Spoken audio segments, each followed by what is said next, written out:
Hello, Fright fans, and welcome to another spine-tingling installment of the Horror Story Corner, where today I will be revisiting the very first video I released on the channel, Edgar Allan Poe's The Raven, one of my very favourite short horrors, and one that I believe should be recorded again with improved sound. If you enjoy it, and you think that some of my other older videos, such as The Monkey's Paw or The Music of Eric Zahn, should be re-recorded with better audio, then please do comment below. And if you're new here and you like what you hear, consider subscribing.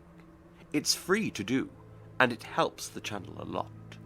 Now, and without further ado, here is Edgar Allan Poe's The Raven. Once, upon a midnight dreary, while I pondered weak and weary over many a quaint and curious volume of forgotten lore, while I nodded, nearly napping, suddenly there came a tapping, as of someone gently rapping at my chamber door. "'Tis some visitor," I muttered, "tapping at my chamber door. Only this and nothing more." Ah, distinctly I remember.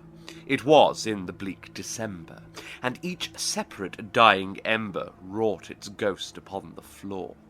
Eagerly I wished the morrow, vainly I had sought to borrow from my books surcease of sorrow, sorrow for the lost Lenore, for the rare and radiant maiden whom the angels name Lenore, nameless here forevermore. And the silken, sad, uncertain rustling of each purple curtain thrilled me, filled me with fantastic terrors never felt before, so that now, to still the beating of my heart, I stood repeating, "'Tis some visitor entreating entrance at my chamber door, some late visitor entreating entrance at my chamber door. This it is, and nothing more." Presently my soul grew stronger, hesitating then no longer. "Sir," said I, "or madam, truly your forgiveness I implore, but the fact is I was napping, and so gently you came rapping, and so faintly you came tapping at my chamber door, that I scarce was sure I heard you." Here I opened wide the door. Darkness there, and nothing more. Deep into that darkness peering, long I stood there, wondering, fearing, doubting, dreaming dreams no mortal ever dared to dream before. But the silence was unbroken, and the darkness gave no token, and the only word there spoken was the whispered word Lenore. This I whispered, and an echo murmured back the word Lenore. Merely this and nothing more. Back into the chamber turning, all my soul within me burning, soon again I heard a tapping, somewhat louder than before. "Surely," said I, "surely that is something at my window lattice. Let me see then what thereat is, and this mystery explore. Let my heart be still a moment, and this mystery explore.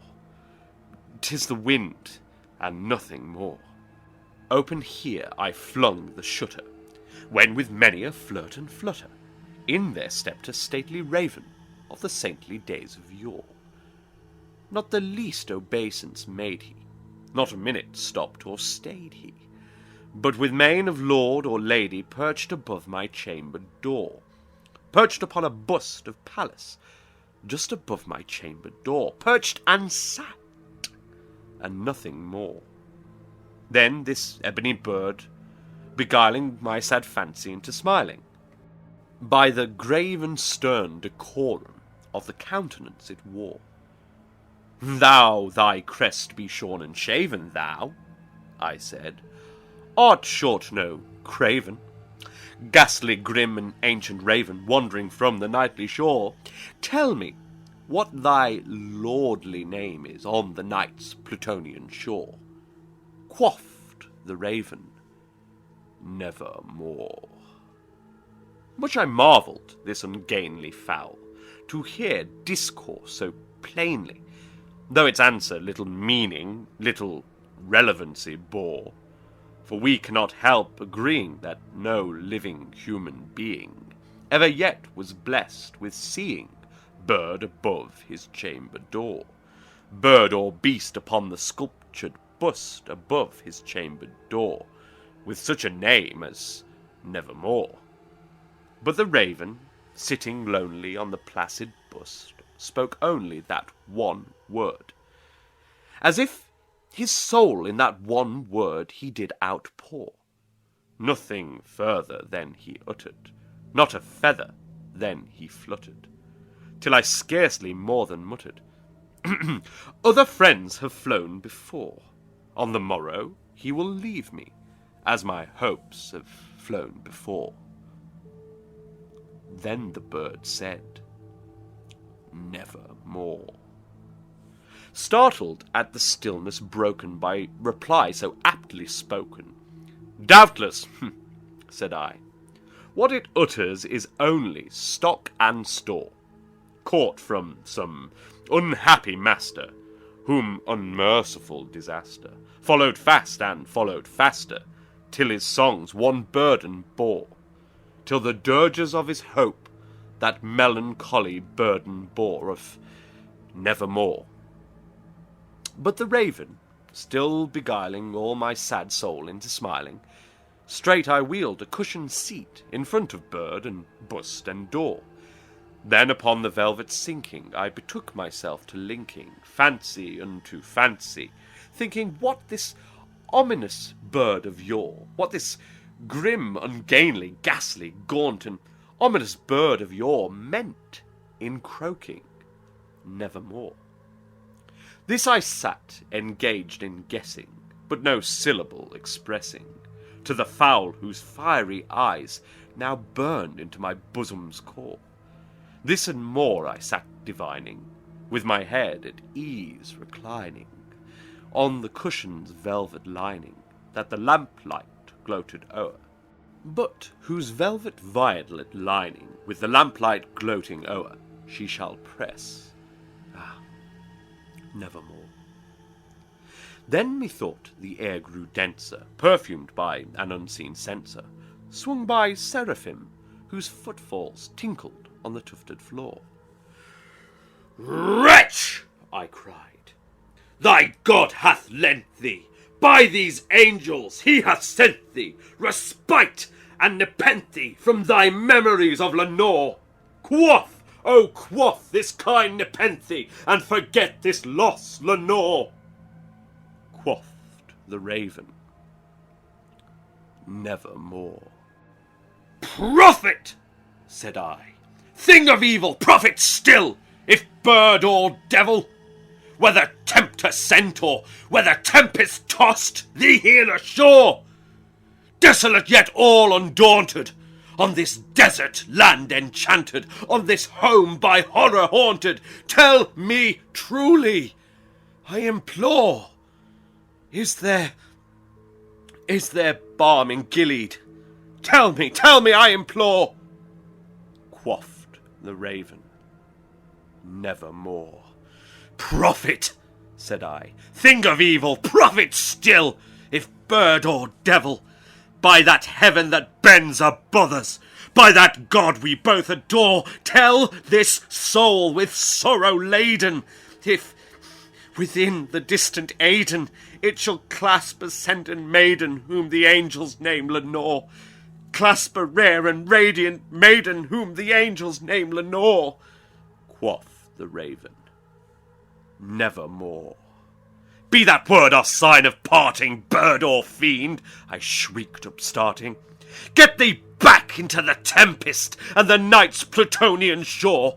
Leave no black plume as a token of that lie thy soul hath spoken. Leave my loneliness unbroken. Quit the bust above my door. Take thy beak from out my heart, and take thy form from off my door!" Quaffed the raven, "Nevermore."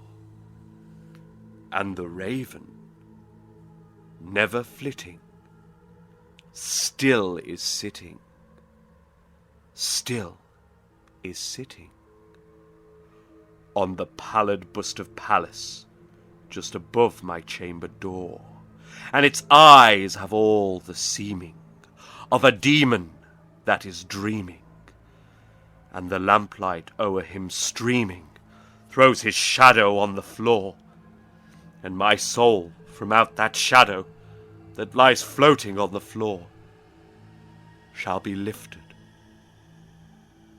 nevermore. Thank you for joining me along this poor unnamed fellow's descent into madness.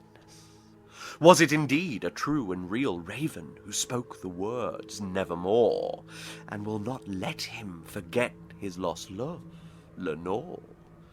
Or is it the lost love itself that has driven the man to visions of darkness and despair? The truth is only known within the horror story corner. Until next time, sleep well.